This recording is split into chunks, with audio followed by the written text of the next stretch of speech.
লন্ডনে খালেদা জিয়ার সঙ্গে জামাতের আমিরের সাক্ষাৎ। জামাতের আমির ডাক্তার শফিকুর রহমান এবং আরও সেই সাক্ষাতে ছিলেন নায়েবে আমির সৈয়দ আবদুল্লাহ মোহাম্মদ তাহের। কি আলোচনা হয়েছে? নিশ্চয়ই রাজনৈতিক বিষয় নিয়ে বোঝাপড়া হয়েছে অথবা দর কষাকষি হয়েছে। পুরো বিষয় এখনো জানা যায়নি, তবে এটি একটা রাজনীতির টার্নিং পয়েন্ট হিসেবে ধরা যায়। কেন গুরুত্বপূর্ণ? সাম্প্রতিক সময় সবাই জানেন যে বিএনপি এবং জামাতের মধ্যে একটা দূরত্ব বাড়ছিল এবং পরস্পরের বিরুদ্ধে নানাভাবে কথার তীর ছোড়া হচ্ছিল। সেই তীর ছোড়ার কারণে দূরত্ব বাড়ছিল। কি কারণ, নেপথ্যে কি আছে? অনেক রকম জল্পনা কল্পনা আছে যে ভবিষ্যতে যে নির্বাচন হবে সেই নির্বাচনে বিএনপি তার মতন করে নির্বাচন করতে চায়। বিএনপি চায় না যে জামাত সহ কোনো নির্বাচনী মোর্চা নিয়ে নির্বাচন হোক, একটা প্রতিদ্বন্দ্বিতাপূর্ণ নির্বাচন করতে চায় বিএনপি। এবং সেক্ষেত্রে দুইটা কারণ আছে। একটা হলো নির্বাচনটা যদি সবাই যার যার মতন করে করে তাহলে একটা প্রতিদ্বন্দ্বিতা হবে। 2 নম্বর হলো জামাতকে সাথে নিলে আবার প্রতিবেশী দেশ ভারতের মধ্যে একটা রিয়াকশন হবে বা পশ্চিমা দেশগুলো এটা ভালোভাবে নিতে চাইবে না। যেই কারণে গত 15টা বছর ধরে কিন্তু একটাই ট্যাগ দেওয়া হচ্ছিল, জামাত বিএনপি বা বিএনপি জামাত। এই ট্যাগ থেকে দূরে থাকতে চাই। অর্থাৎ বিএনপি যে একটি গণতান্ত্রিক দল, মধ্যপন্থার দল, ধর্মীয় অনুভূতির দল, কিন্তু সরাসরি কোনো ধর্মীয় দল না। সেই কারণে বিএনপি একটু আলাদা একটা অবস্থান নিতে চায়। এটা নিয়েই সম্ভবত টানাপোড়েন। আবার মাঠের রাজনীতিতে দেখা যাচ্ছে যে বিএনপিকে বদনাম করার ক্ষেত্রে জামাতের নেতাদের আকার ইঙ্গিত দিয়ে যে স্থানীয় পর্যায়ে চাঁদাবাজি, দখলবাজি, নানা রকম কর্মকাণ্ড করছে। অন্যদিকে জামাত তার ভাবমূর্তি গড়ে তোলার চেষ্টা করছে।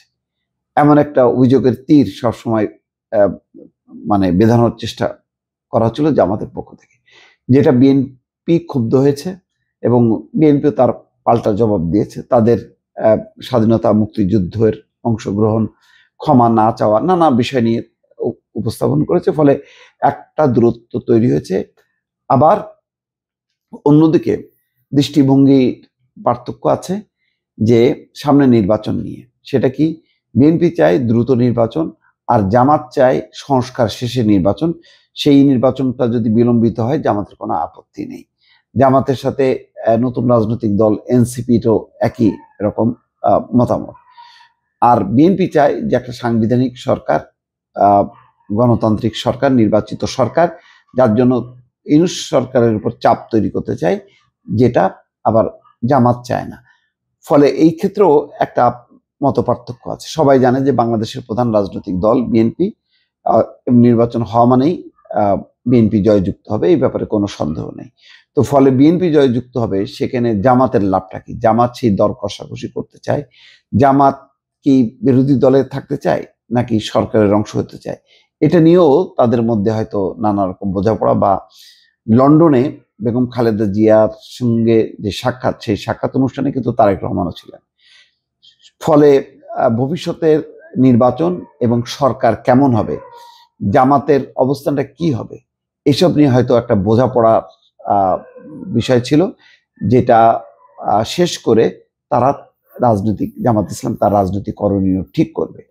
এমন হয়তো একটি আলোচনা সেখানে হতে পারে, কিন্তু পুরো আলোচনার বিষয়বস্তু দুই দলই কিন্তু গোপন রেখেছে। শুধুমাত্র যেটি বলা হচ্ছে যে বেগম খালেদা জিয়ার শারীরিক অসুস্থতার কারণে দেখতে গেছেন একসঙ্গে তারা দীর্ঘদিন আন্দোলন করেছে। ফলে বেগম খালেদা জিয়া এখন চিকিৎসা নিচ্ছেন লন্ডনে, এখন বাসায় বসে চিকিৎসা নিচ্ছেন। ফলে তার স্বাস্থ্যের খোঁজ খবর নেওয়া, দেখা সাক্ষাৎ করা, এটা জরুরি। এই কারণটা বলা হচ্ছে, কিন্তু কোনো রাজনৈতিক কার্যক্রম কিন্তু বলা হয়নি। ইতিমধ্যে 2 সপ্তাহ সফর শেষে সোমবার জামাতের আমির শফিকুর রহমান দেশে ফিরেছেন। আবদুল্লাহ মোহাম্মদ তাহের এখনো দেশে ফেরেননি। জানতে চাইলে জামাতের আমির সাক্ষাতের বিষয়টি স্বীকার করেছেন। বলেছেন, বেগম খালেদা জিয়ার সঙ্গে সাক্ষাৎ করেছি, আমরা একসঙ্গে অনেকদিন কাজ করেছি, উনি অসুস্থ, ওনার খোঁজ খবর নেওয়া আমাদের নৈতিক দায়িত্ব। বহুদিন পর আমাদের দেখা হয়েছে, আমরা ওনার জন্য দোয়া করেছি, ওনার কাছে দোয়া চেয়েছি। লন্ডনে খালেদা জিয়ার ছেলে বড় ছেলে এবং বিএনপির ভারপ্রাপ্ত চেয়ারম্যান তারেক রহমানের বাসায় আছেন খালেদা জিয়া। তিনি সেখানে থেকে লন্ডন ক্লিনিকের চিকিৎসকদের তত্ত্বাবধানে চিকিৎসা নিচ্ছেন। তারেক রহমানের সঙ্গে কোনো কথা হয়েছে কিনা জানতে চাইলে আমির বলেছেন, জামাতের আমির, দুজন মানুষ একসঙ্গে হলে তো অনেক কথাই হয়, অনেক কথাই হয়েছে, তবে তিনি এর বেশি কিছু আর বলতে চাননি। জামাতের আমির শফিকুর রহমান 4 এপ্রিল ব্রাসেলস সফরে যান। এই সফরে তার সঙ্গে ছিলেন আব্দুল্লাহ মোহাম্মদ তাহের। জামাত এবং বিএনপি কি বলে, এটা একটা হলো দুই দলের একটা আন্তঃসম্পর্ক, সেটা একই রকম থাকলো কিনা, অর্থাৎ যে দূরত্ব সেটাই থাকলো, নাকি এখন দুই দল তার অবস্থান পরিবর্তন করবে, অথবা সামনে নির্বাচন নিয়ে যেমনটা বিএনপি চাইছে দ্রুত নির্বাচন, সেক্ষেত্রে জামাত কি বলে সেটাও গুরুত্বপূর্ণ হবে।